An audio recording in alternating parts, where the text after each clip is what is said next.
We had a client that we worked with, and she was really struggling with profitability. She kept raising tuition. She actually did 3 tuition increases within a 15-month cycle, and she still could not catch up.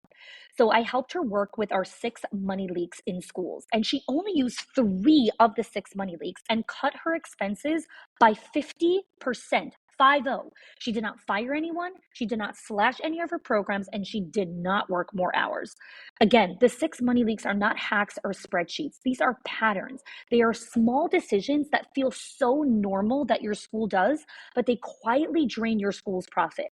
So if you've ever wondered why you're working so hard, but still not seeing the return, this is your first step to clarity. Click the link in the show notes and find out what it's actually costing you.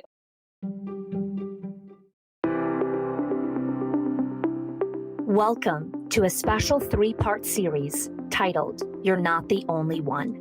In these episodes, we open the closed doors to real stories of real people so we can start to normalize the struggle, the joy, the grief, and the milestones of what it takes to really build a school of excellence. Why do we tell these stories? So we can find comfort, peace, and grace that we have a community of leaders who are all doing hard things, finding meaning, purpose, and connection throughout this journey. I hope that through this series, you'll be able to release some of the shame and guilt that you have associated with leadership.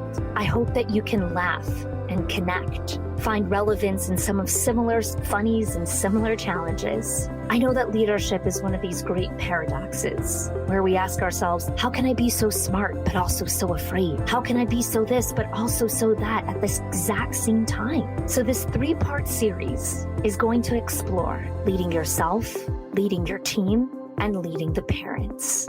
Today, I want to dive in to the first series of You're Not the Only One in Leading Yourself. One of the most challenging parts in leadership is you don't have someone managing your priorities. You don't have someone managing you and taking care of you and checking in with you. Leaders have to self-regulate and manage their own priorities through discernment, through self-awareness. Leaders seem to have all of the awareness and the answers and be 10 steps ahead. Your responsibility is vastly different than that of your teams, and your workload plays a factor. Yet there's still a standard that you need to keep your emotions in check, and you need to be ready for the next step and always have the right answer. Dealing with these feelings of shame surrounding how to help your team understand this, how to help them understand the bigger mission and the center as a whole. We vacillate between these emotions consistently. As a leader, you need to learn how to separate yourself from your team. Because if you try to stay at the same level as your teachers or the other staff, your business will implode. Because your business will have no direction, no focus. Because you're always right there with them. You can't be ahead, and it will ultimately fail. So, in today's conversation, I want to invite you into some amazing leaders as they share some of their experiences to some of the questions that I've shared with them. In today's episode, you'll hear from Caitlin, who is part of our CEO Legacy Group, Samantha, who's part of our Owners HQ program, Courtney, who's also part of our Owners HQ program, and Sarah, who's part of our CEO Legacy Group.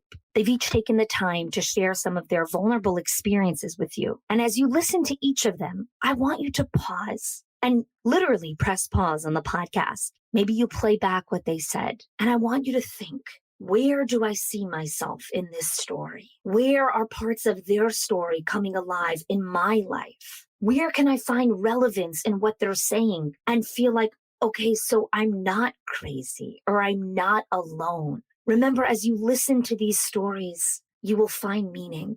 I hope you find hope and joy. Also remember to practice discernment as you listen, because not everything will be relevant for you, nor should anything that is created in this world have all meaning and relevancy to you. It doesn't exist like that. We find bits and pieces that make sense for us and continue to hold a part of ourselves in our journey for hope, for meaning, for healing, and for creating and building and having a hand in the next generation of leaders.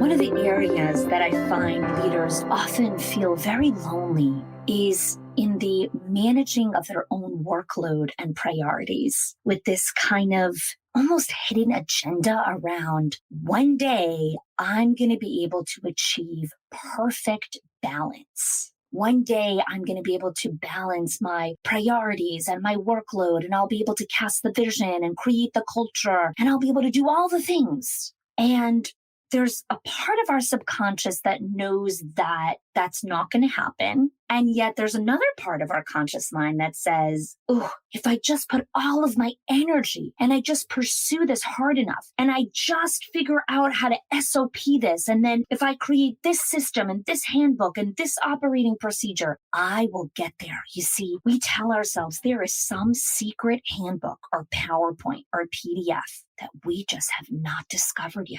And when we do, we will achieve this milestone. We will be balanced. We will be perfectly balanced. I want to tell you what the definition of balance is. I'm going to give you some definitions. One is an even distribution of weight. Another definition of balance is a condition in which different elements are equal in or in the correct proportions. Another definition of balance is keeping something steady so that it does not fall. Another definition is an offset or a comparison of value of one thing with the other, right? So the cost of obtaining information needs to be balanced against the benefits of not getting this information. So what balance is at its core, what we're trying to do is we're trying to create an equal distribution of everything in our life. Equal distribution of time with our family, equal distribution of time with work, equal distribution of mental energy with parents, equal distribution of time towards our marriages, equal distribution of time with our parenting,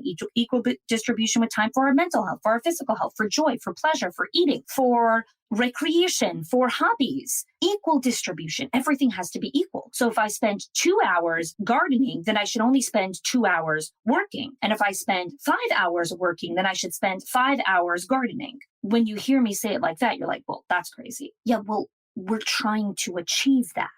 We're trying to create this work-life balance in a way that we can manage our priorities. So you're listening to this and you're like, okay, but I'm probably the only one that thinks this way, right? Like I'm the only one that believes that this is what has to be done. And I'm the only one that has to find the answer. Well, that's what today's episode is about. Let's hear some real stories about leaders who have learned to manage their own workload, their own priorities, and how they define balance.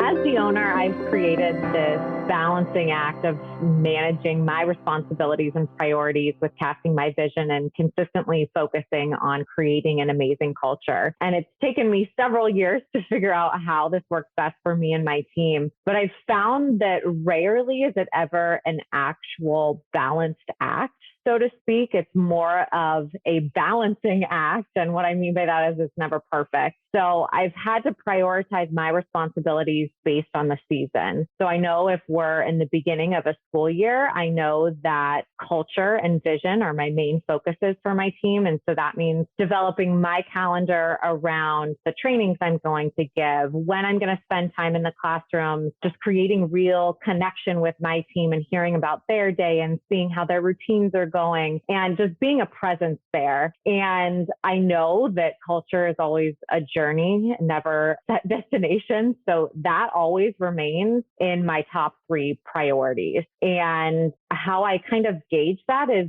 of course, having some self-awareness and daily check-ins with myself, and then weekly check-ins with my admin team about what's going well, what didn't go well, what do we want to do next time, what needs our focus, and then knowing those roles and responsibilities and what kind of goes into my top 3 priorities on my calendar. I'm able to get a pretty good pulse on what those need to be just because we have open communication with our team. And this has really allowed me as a leader and then subsequently our admin team to get out of this mindset of constantly putting out fires and to be in a consistent headspace that allows us to be calmer and more present for the inevitable unpredictability of running a school.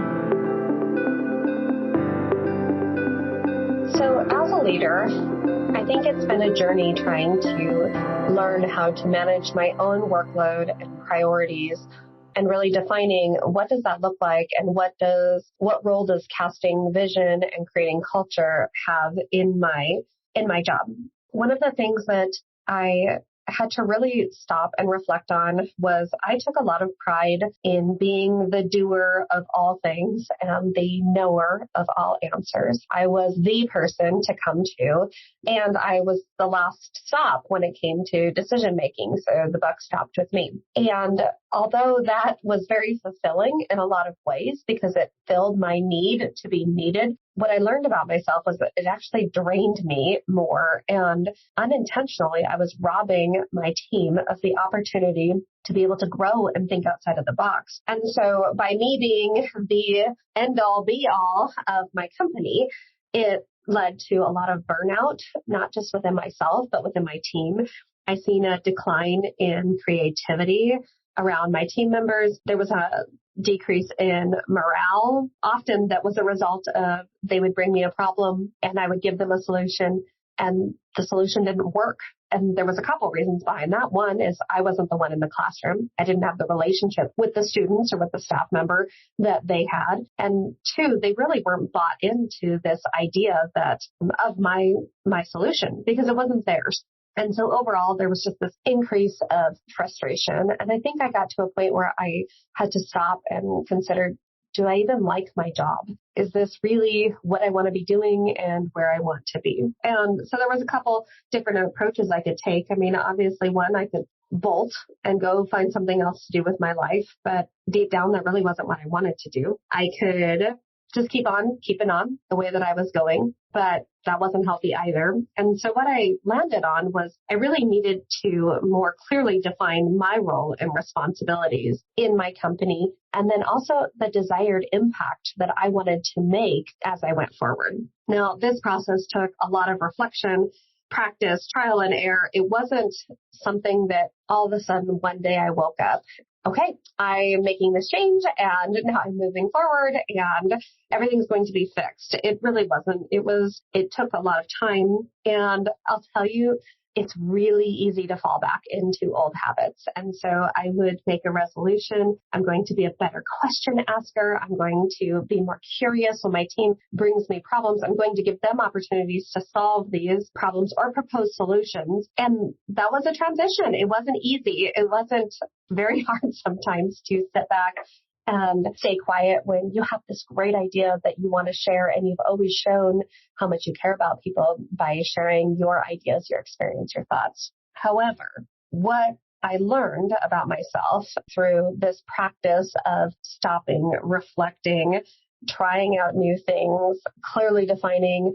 what my role is in the company. And for me, that role is the visionary. It's being able to look 5 years ahead and see where we can be, and then bringing that vision to a team and helping them help me get to that point. But when I went from being the problem solver, the doer of all things, the knower of all answers, to my role is the visionary. My role is to coach my team. My role is to build them up and see where they're at today and where they can be tomorrow and give them opportunities to learn and to grow. What I found was it allowed me to more clearly stay in my lane, which then in return gave me more energy, more excitement for my job, a greater sense of purpose. And in my team, what I seen was creativity went up, and they began transitioning from problem finders to problem solvers, which is really in the best interest of everyone. And if I'm being honest, often their problems that or the solutions they were coming up with were more effective than the ones that I had. And so I realized at the end, when I was trying to do it all myself, I wasn't just robbing my team of the opportunity to learn and grow, but I was also robbing myself from the opportunity to learn from my team.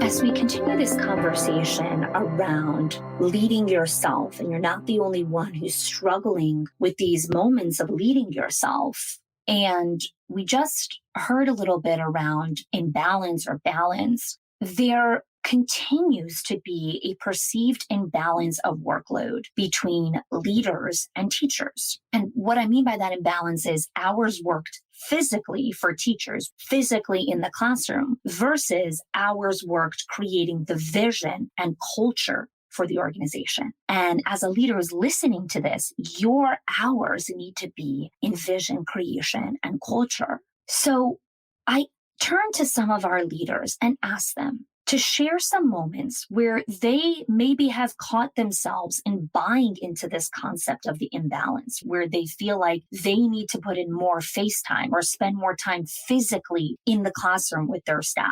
And then I also ask them to share how they pulled themselves out of this viral loop of thinking. Because if we don't get out of this way of thinking, if we continue to believe that we have to physically be there and we have to clock the same amount of hours, or we have to clock the same quality of hours, right? We have to physically be in the building for the same amount of hours as them. If we continue to buy into that, we will be burnt out and we will not be able to drive the center forward. And so I want you to take a moment and pause. And I want you to ask yourself, do you sometimes buy into this belief that you need to be there and that there's an imbalance of workload? And if you do, that's okay. You're not the only one. And I want you to lean into some of the stories that our leaders are going to share with you here. It is really hard to balance these perceptions. Sometimes it seems like a never-ending battle. And with my personality, I often feel like I need to explain myself and why I do things a certain way. We've made quite a few changes to combat these perceptions, including making an accountability chart so everyone in our school knows and understands what's expected of them, and then we're able to hold them accountable for those specific tasks. It helps to foster the ability to solve problems independently. It also lays out what the leadership team is responsible for so they can see it isn't the same, but that doesn't necessarily make it any easier. There's a perceived imbalance of workload between leaders and teachers. Hours worked physically for teachers versus the hours worked creating the culture and the vision for leaders. There have been quite a few times that I have had to feed into this imbalance, whether it be opening my office when I'm in the middle of closed office hours, stepping in to help resolve a conflict with a parent and not allowing the director to do it. These are things that I self-reflect on daily, and I'm really working on to ensure that my teachers and leaders in this company have the skills they need to resolve these conflicts on their own. And I think that that's so important. And so there's a few different ways that we do this, making sure that they're coming to us with a solution and not with a problem, making sure that they have an open floor when they need it, ensuring that there is margin in your day to spend time with them, engaged fully, and also having those times where the office needs to be closed. I need to get these things done. Payroll has to happen. Tuition has to happen. Insurance benefits have to happen. All of these things have to happen. So really finding that time to say, I'm going to leave the office door shut, or I am going to step out and I am going to help you. And really being able to evaluate each situation and deciding what needs to happen at that moment. And then after the situation, reflecting on it and deciding if you made the best decision or if you could have made a different decision. And so it's really hard when you have to juggle this to-do list and making sure that you are creating this culture for your staff and for your leaders and for your school family. And it's hard to balance it and also avoid burnout at the same time. And so one thing that I like to always remind myself and my team is that a lot of times burnout cannot be fixed by a million pedicures and vacations, because it feels good in the moment. It feels good while you're getting that pedicure. It feels good while you're on vacation. But as soon as you come back, you're right back into that burnout that you were in. And so one thing that I really always try to look at is there a values misalignment? Because if there's a lot of burnout happening, most of the time there's a values misalignment. If my company truly believes in autonomy and bodily autonomy, but then my teachers are telling me they need something and I'm not respecting their bodily autonomy, then there's a values misalignment. If my company really believes that our children need to learn how to self-regulate and resolve conflicts on our own, but us as the leaders and the teachers aren't self-regulating and handling conflicts on our own, then there's a values misalignment. So I think that that's one of the things that I always look at when I'm faced with, well, how do you avoid burnout? I make sure that I don't have a values misalignment. If I need that time to go read a story or to go just be with the kids, I'm going to do that. And that's really how I reset. and avoid that burnout is, yes, I need to have this 2 hours of closed office time to get this done. Yes, I need to have this time of observation to help support this teacher. But yes, I also need this time to just be, to just remember why I am where I am and why I'm doing what I'm doing. And that keeps me going. And that's really how I avoid burnout and continue to drive my school forward, is by reminding them why we're here. And no matter how cliche it sounds, we really are teaching the next generation. And so are we going to teach the next generation how to resolve conflicts, how to handle our emotions, how to use our words and to know that our words matter and that they mean something, how to not be limited by gluing the eyes here and gluing the nose here, how to not be afraid to take a risk. All of these things that I wholeheartedly believe in my company is what helps push me to the next day and to the next day, and helps push my team to the next day and the next child and the next skill they met and the teacher who got their CDA and who's being promoted, and really having that growth mindset. So I think it's something that we're always working on, something we're always developing, something that is ever changing. And it's making sure you have the right people in the right seats on your bus. When I hear about the perceived imbalance of workload between leaders and teachers, or even in industries that aren't childcare or education, but leaders and their teams, their staff, one of the things that I have noticed is there is this false narrative in regards to productivity or worth equals the number of hours worked. And I think I can speak pretty deeply on this topic because this was a myth that I myself have fallen into believing, and spending a significant portion of the beginning of my career really defining it as fact, that if I wanted to prove my worth, if I wanted to prove my value, if I wanted my team to believe or see me as a worthy leader, I needed to work not just as much as they were, but harder, better, faster.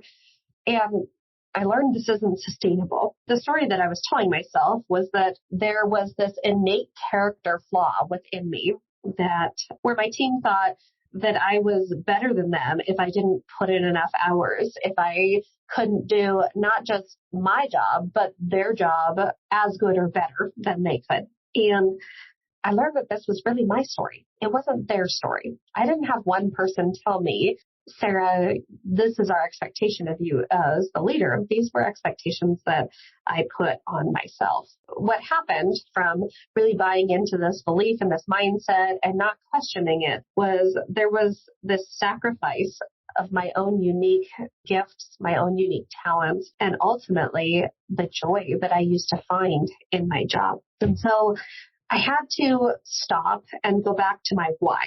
I needed to reset my priorities and redefine what productivity looked like and how I would find my worth. And then I had to ask for help and let go of the things that I didn't need to be doing, or maybe the things that I shouldn't be doing. And this was a painful and slow process. This shift of mindset where worth is not something that necessarily is tangible or that's easy to measure, and that I didn't have a character flaw if I was able to complete, or my workload. If my workload looked different than what maybe my teams did, that didn't mean that there was something uniquely wrong with me. I wholeheartedly believe I got to this point because God placed the right people in my path to ask me the right questions, one of them being Hani. And it took a lot of coaching and mentoring from others to keep asking me, why are you pushing yourself this hard? Why does this need to be on your plate? Who might be able to do this better than you?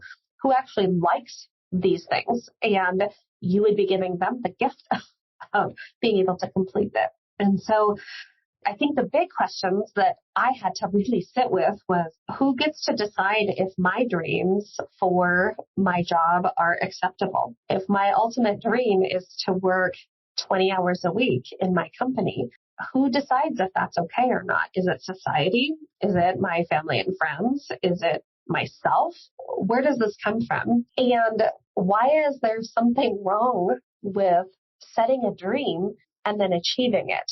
And I was telling myself the wrong story to begin with, right? I was telling myself that there is this character flaw. I need to hustle. I need to work hard. And there was a season for that. I think any entrepreneur knows that there's a season in which you are going to hustle and go the distance. But that really needs to be a short season. This isn't long-term haul. And what I needed to remember was my story was meant to be an inspiration to others. I don't know anyone that would want to own their own company and work 60, 80 hours a week and do not just their job, but everybody else's job as well.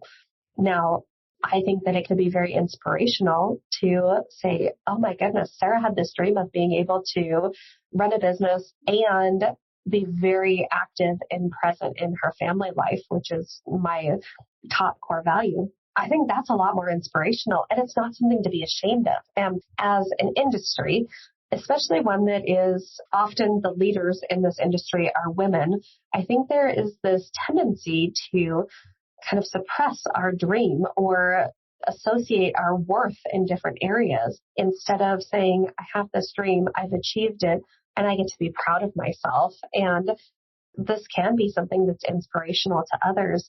I think that's the narrative that needs to change. And as I move forward and I learn more about myself, I think that's an area that I want to continue advocating for, is that all leaders can be proud of their successes, that we don't just have to root on our teams, but we also get to be proud of ourselves and really root on ourselves as well. Sometimes there is this perceived workload imbalance between teachers and owners because teachers physically have to be at school, while as an owner, I can work off site on things like our vision, developing training, finances, the list goes on. But sometimes it feels like the teachers have no idea what I actually do because I'm not always physically there. And I remember last year when I started creating my schedule to work off site a little bit more, I remember a teacher popped into the office, and she was somebody who I very much respected and truly valued her opinion of me. She came in and she saw me and she goes, "Oh, you're here today. I just never know because I never see you anymore." And that slapped me in the face and my heart just sank into my stomach. And in that moment, part of me felt like I needed to defend myself immediately and share that when I'm not here, I am in fact working. I'm not sitting around binging TV shows, eating bonbons. And then after that, I felt a little bit guilty, like maybe I should give up this perk of working from home that I'd worked so hard for so many years. But I didn't want the perception of me to be that I didn't care or that I wasn't working or I wasn't busy like they were. And I recognized that for a long time, my identity was wrapped up in being the person who was always busy creating, working, developing new projects. And, sometimes I can still totally go there and identify as that person. But the main shift for me is that I realized I no longer needed to defend that position, that no one really needs to know exactly what I'm doing when I'm not in the office. And I've learned that I can let the time, effort, and energy that I do put in developing the vision and giving the trainings and, to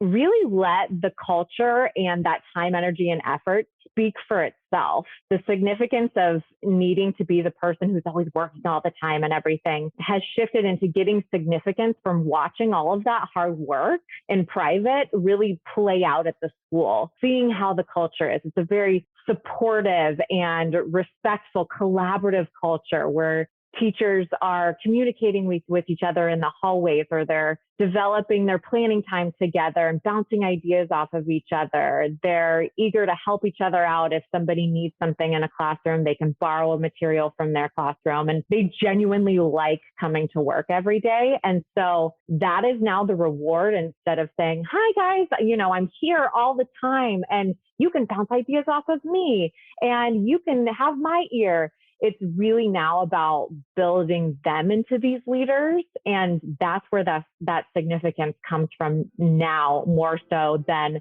me having to be that hero all of the time. So as we're continuing this journey of self-awareness in this conversation around you're not the only one trying to lead themselves. You're not the only one trying to figure out all of these really complicated, messy things. And this next conversation, this next question is taking our previous question a little bit deeper around fairness. So I find that leaders really get stuck in this, right? Fairness and how to be able to redefine fairness and what is equal or what is fair and what is the definition. And sometimes in the way that we define fairness is we feel like I can't step into my role because I need to be there physically for the staff or in the classroom. And I need to be emotionally available for them instead of teaching them how they can soothe themselves or be reliant on themselves. And there's two ways that we can look at this. And the stories that you're going to hear take very different angles. And what I want to do here before I invite you to listen into the stories of these leaders, I want to share a little bit of high-level context into these feelings of loneliness and how feelings of loneliness really can lead us to do things like obsess over everything being fair or feel like we have to be there all the time or feel like we have to soothe them or take care of them or be there for them. So when you are feeling lonely or you're feeling like you're the only one of the powerful ways to look at this is a redefinition of loneliness, because really what loneliness could be is, oh, I need to upgrade my community. I need to widen my social circle, right? Because I'm feeling like I can't get support from the people that I have in front of me because the people who you are leading are not in the same position. So they cannot offer support and guidance that you need. They just can't. And if you go even further with that is, where does loneliness come from? If you think about the worst punishment that there is, it's solitary confinement. It's solitary confinement. And yet as a school leader, you almost voluntarily put yourself into this isolation where you're the only one and you feel like you're the only one because in your center, you are. In your physical building, you are the only one who is experiencing what you're going through. So when you're listening to everything that I'm sharing here and that all these leaders are sharing here, physically in your building, you're the only one that's experiencing it. At a global level, at a level of community, you're not the only one. You feel like you're the only one because you're isolating yourself from other people. Because the problems and challenges that you need to solve are not the problems and challenges that your teachers or leaders or parents need to solve. And even when you're sitting at a family gathering or you go hang out with girlfriends, you still feel isolated because nobody gets what you're doing. Nobody understands what you're doing. Here is something you need to understand as truth. The vast majority of human beings that you will connect with cannot help you. The vast majority of human beings that you connect with on a day-to-day basis cannot help you unless you have purposely and intentionally put yourself in a community of leaders who are not the only one, who are like you. And this is why you have to break down the proverbial geographical barriers and find community outside of your backyard. Because the chances of you finding this level of community and support in your backyard are very rare.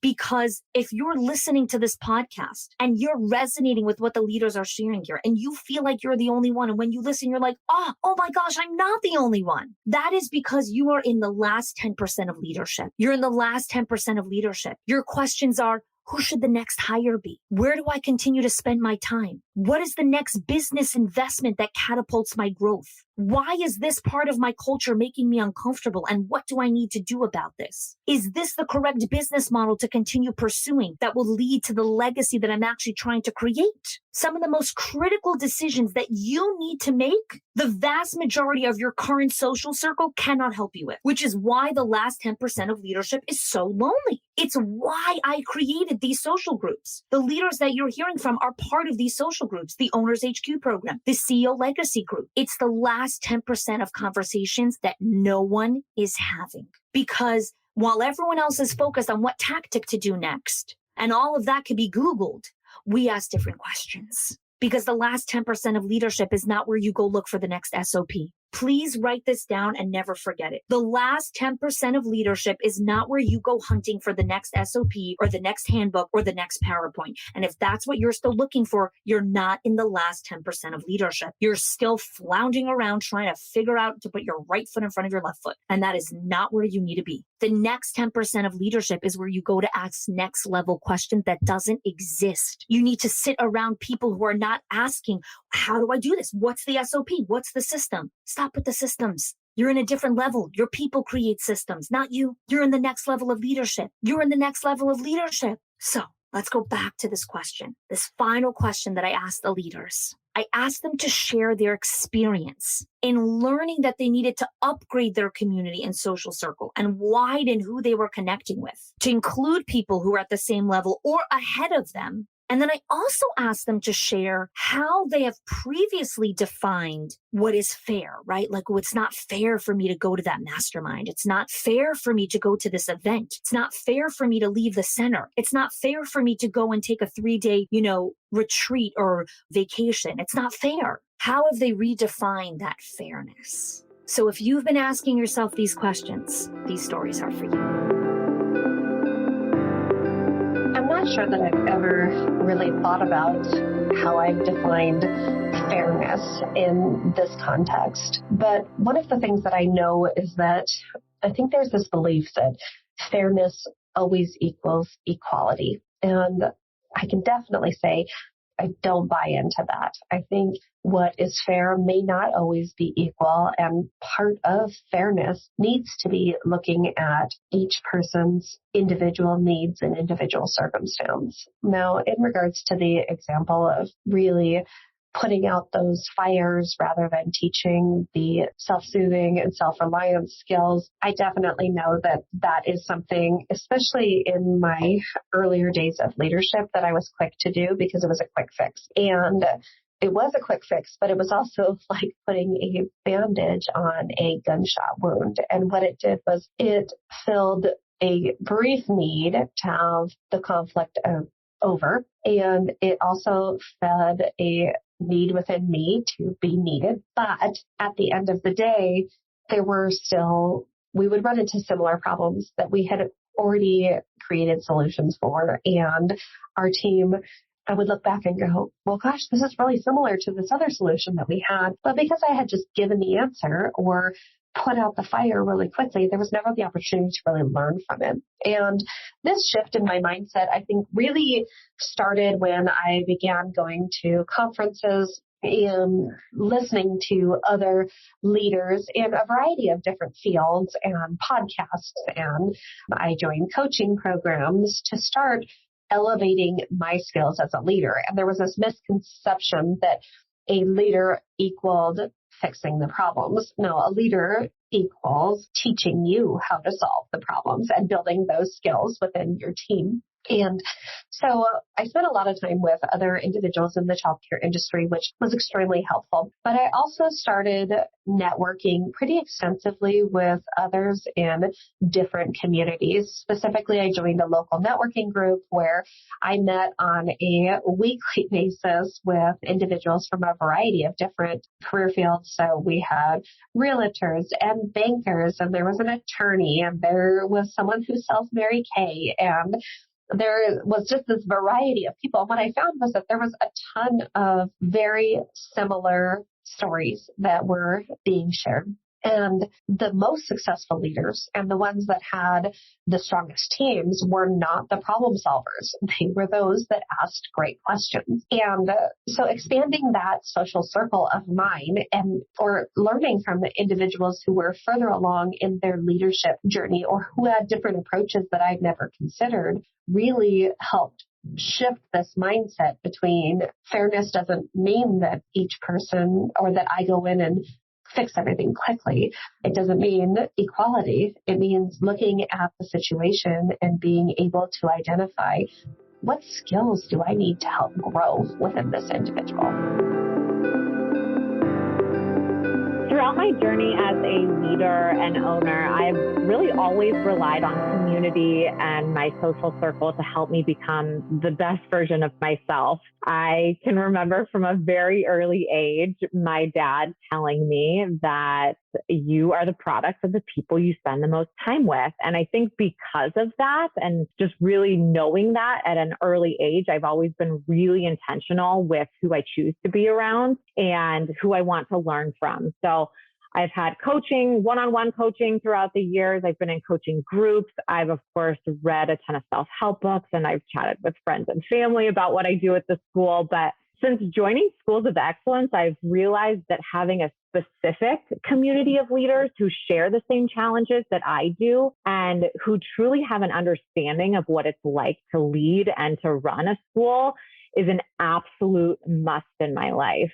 When I'm able to share challenges that I'm having at school as a leader or with parents or, with how to handle certain situations, and then also contribute ideas to our group, not only do I feel that sense of belonging, which is basic human need, but a major need for me. I also learned so much about myself along the way. There's just so much self-awareness that happens by being in a community. And because of this community, I've been able to massively propel very specific school leadership skills simply by surrounding myself with other leaders in the industry. And what I think is really important about this community is that not everyone has the same opinions. And I am just so grateful to have other perspectives that challenge my own perspective. We can get so caught up with tunnel vision and what's going on at our school. This is only happening to me, or, gosh, does anybody else have to deal with these type of things? And to be able to share those challenges and hear these different perspectives from these outside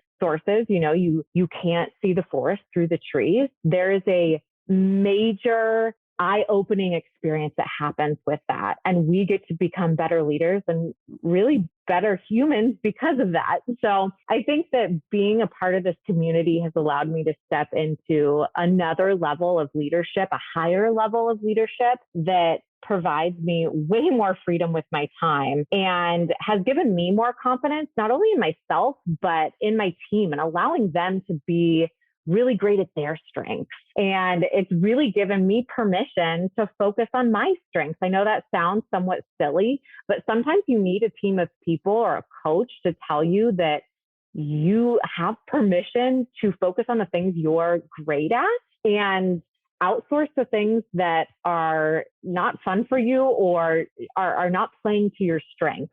So because of that and that permission, I've been able to really transform our school into this incredible place to work. And I've leveled up, which is a really incredible feeling.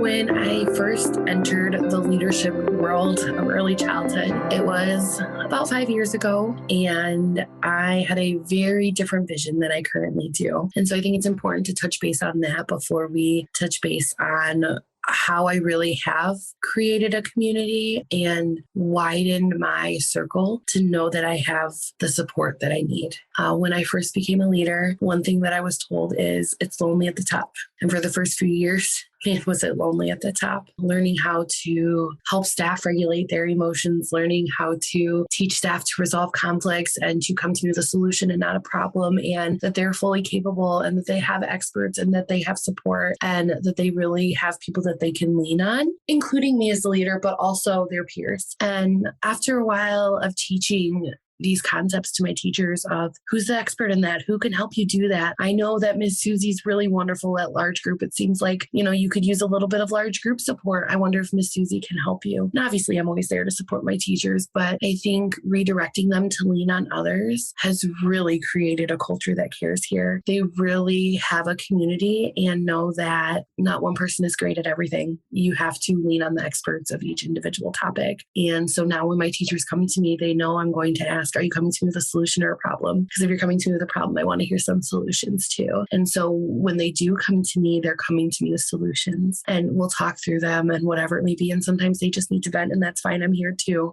And so one thing I've really done some self-reflection on over the last few years is, man, am I really practicing what I preach? I'm telling these teachers they have all these experts, they have all these peers, they have all these wonderful people to lean on to get support and to get ideas. And I'm in an office by myself and I'm figuring it out on my own. And some days it's more difficult than others. And once I found a community that really aligned with my values and the company values, and once I found this circle that really were there, whether it was a late night Facebook post about a car cry that I had or a win that I was proud of, it really made all the difference to know that I had a community that was in the same boat as I was. And while we might be sailing different ways, we're still on the same type of boat and we're still in the same ocean. So we're all still fighting the same waves. So I think that's been my biggest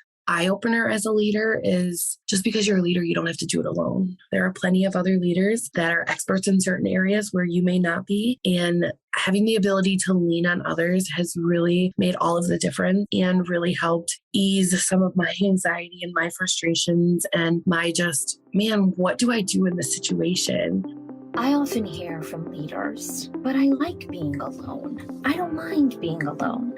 There is a difference between enjoying solitude and feeling lonely. Solitude is you want this time alone to replenish yourself or the time that you want to sit with yourself. And solitude is really important to leadership, to growth, to your development of your center. Loneliness is lethal. It leads to depression, anxiety, cancers, heart disease, drug abuse, depression, all kinds of things, low self-esteem, very different than solitude. When we understand deeply in our psyche that we're not the only one, and we understand how to connect consistently, we know we'll be okay with whatever life throws at us. You see, life is constantly throwing things at us, because we live in a volatile, uncertain, and ambiguous world. And for all the systems people that are listening to this, you can't spreadsheet your way out of loneliness. I'm sorry. You can't SOP your way to resilience. You gotta connect with people. You need to grow your capacity for discomfort, to build a space where you could be vulnerable and share for real. Yes, the systems are important. Yes, the SOPs are important. I will never take that away. But human connection will always outpace any of those things. And if you're listening to this and you're feeling in your heart, I need community, I need to connect with people, I need the roadmap, then I want you to check out our two amazing programs, our Owners HQ and our CEO Legacy. Both of these were created and continue to exist because of this, because leaders feel lonely, but when they come inside here, they learn to understand that they're worthy of belonging, of community, of connection. There's a place to shorten the learning curve. There's a shoulder to understand what you're going through. There's a friend to provide perspective, meaning, another opportunity. These things exist.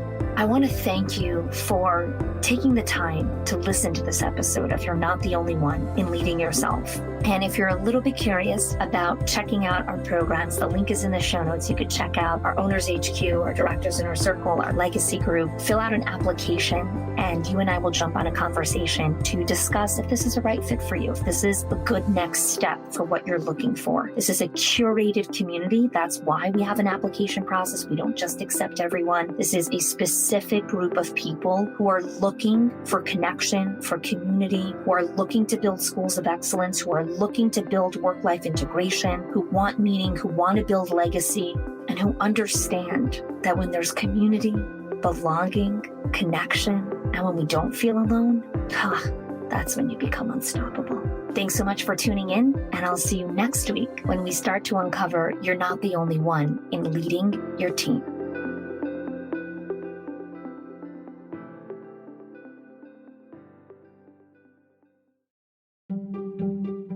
If your accountant has ever told you to cut back on professional development or slash your teacher appreciation budget or your staff development budget just so you could stay afloat, or has told you, hey, you probably can't go invest in that program, please listen. The problem is not that you're spending too much money on your people or yourself or your investment or your support system. It's that your school has invisible money leaks that are draining your profit, leaks that no spreadsheet will ever catch or accountant. So I created the 6 money leaks of schools that show you the 6 core areas that schools lose money every single month without realizing it. If you close even one of them, your profits will start to soar without sacrificing your team. Go get it now and stop blaming the things that are actually building your school.